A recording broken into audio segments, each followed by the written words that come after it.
The Vault of Horror. Ho, ho, ho. And what would you like for Christmas? Have you been a ghoul little child? I hope so. For with the Christmas spirit all about us, the editors thought it would be fitting to give our story for this issue a little Christmassy feeling. It's Christmas Eve, and all good little children are tucked in their beddy-bys fast asleep. Ho ho! A perfect atmosphere for a Christmas tale, eh? And all through the house.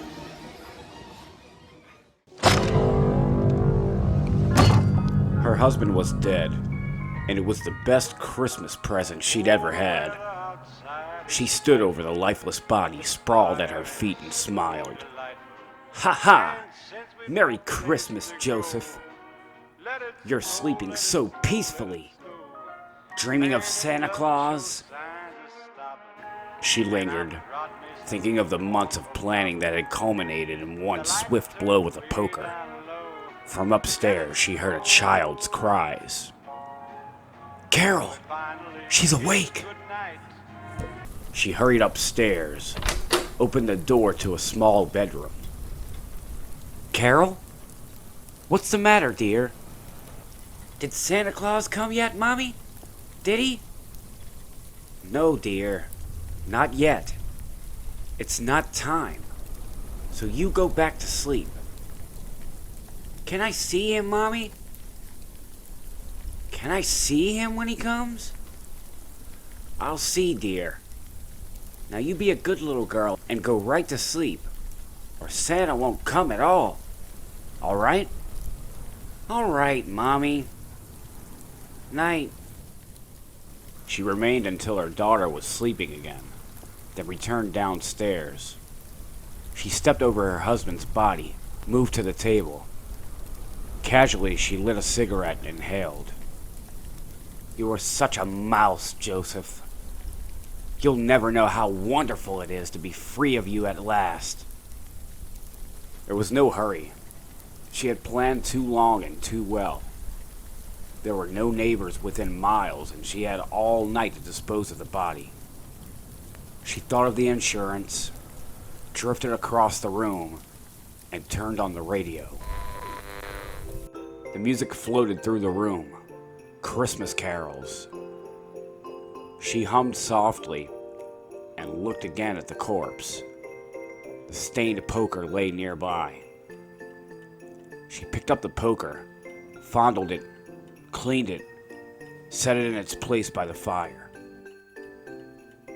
Jingle bells, jingle all the way.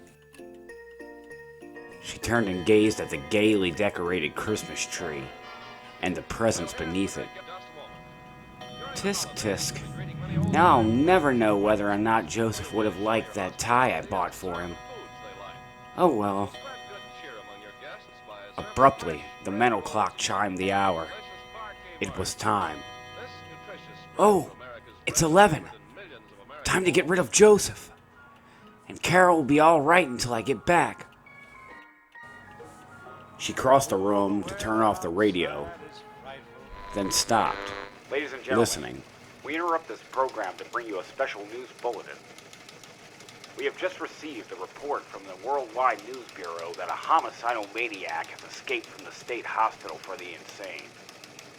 He has brutally murdered 4 women, and all citizens are warned to remain off the streets. This man is extremely dangerous. We repeat, he is extremely dangerous. Another report has just been handed to me. Here's a description of the escaped maniac.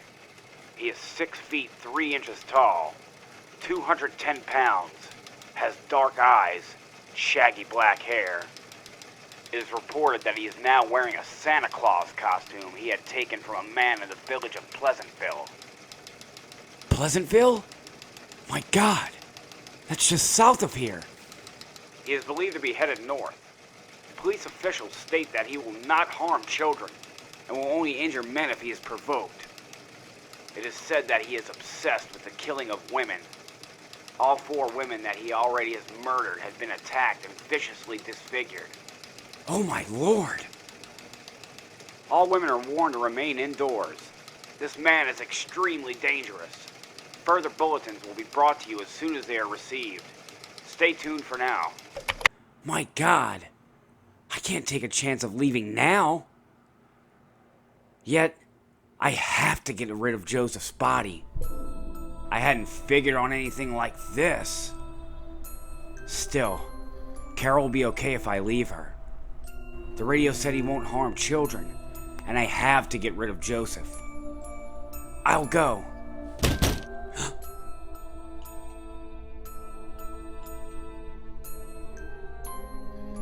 She tiptoed across the window and peered through. In the darkness, she could discern the red costume, the white fur trim. My God! Oh, good God! It's him! In a fit of sudden panic, she rushed to the telephone and snatched up the receiver to call the police.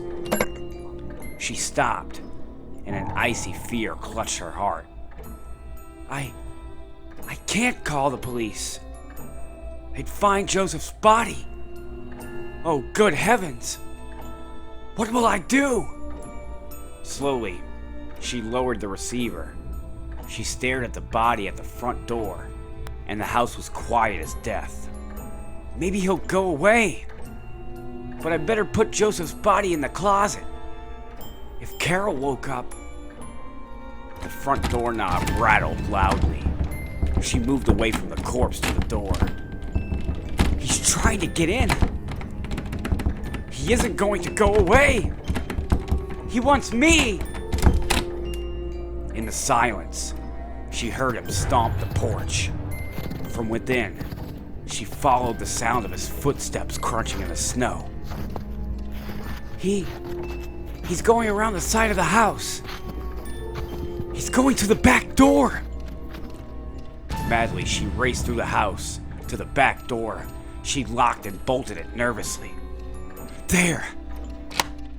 She heard his steps clumping onto the back porch, and she stood away from the door, fearfully watching the knob as it turned and rattled. Again, she listened to the terror as the footsteps left the porch and moved through the snow. The windows! He'll try the windows!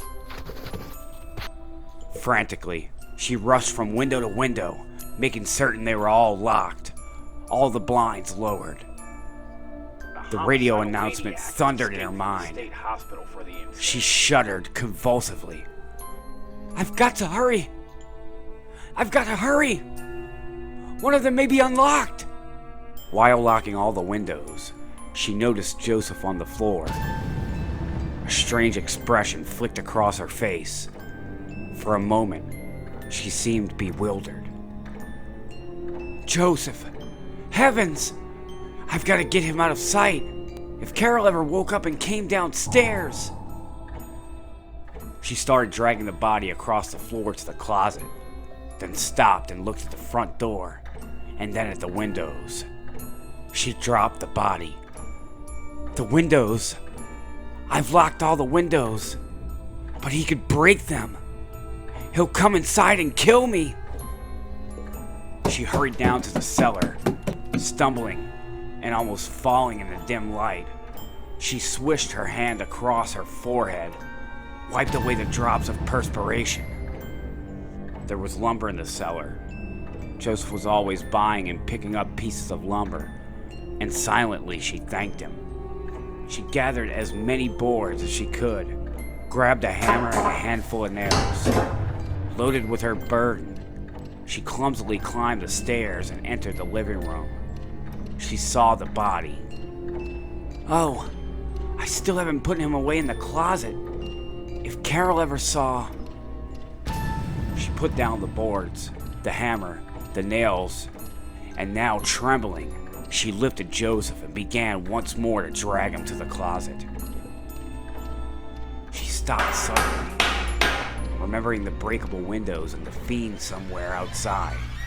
She dropped the body, picked up the lumber, the nails, the hammer, and started boarding up the windows. From the rear of the house, she heard a pounding on the back door, and she dropped the hammer, dropped the nails, and snatched up the phone to call for help, and remembered the body on the floor. She let the phone slip from her grasp and tumbled into its cradle, and she picked up the hammer and the lumber and all the little nails and finished boarding up the windows. She finished the windows and wondered what the maniac was doing, and remembered the dead body, and went back and dragged it into the closet. She went over all the windows again, checking to see if they were all boarded up, and made sure that the body was in the closet, and went down to the cellar to check the cellar door. The cellar door was locked, and she ran upstairs and checked the doors and checked the windows and made sure the body was in the closet, and raced up to the attic to make sure it was all closed up. And after she checked the attic, she checked the locks on all the windows on the second floor and thought of the fiend and all the insurance, and went to her daughter's room. Carol? Carol? My God! She's gone! The room was empty, and she tore the bedclothes from the bed and slammed the door of the empty closet and checked the lock on the empty room's window. It's locked. She's still here. She's still in the house. Carol? Carol? Where are you? Here I am, Mommy. Here I am. Downstairs. She rushed headlong from the empty room, clattered frantically down the stairs, and stopped. Look, Mommy. Look. Santa Claus is here. And I let him in.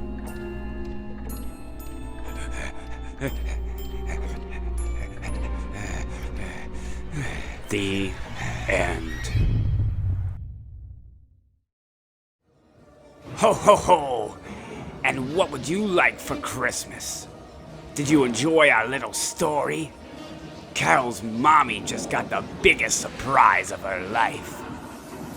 You see, this Santa loved to sleigh bells. And next time you see Santa, better make sure he isn't 6'3" with shaggy black hair. That reminds me. I guess it's time for me to remove this mask. Ha ha! Yep, it's me, the Vault Keeper. You didn't think we'd ever have the real Santa Claus in this horror mag, did you? Oh, I suppose you've been wondering just what I've got in this sack. Heh, it's only what's left of Carol's mommy after that maniac was through with her. And by the way, Merry Christmas.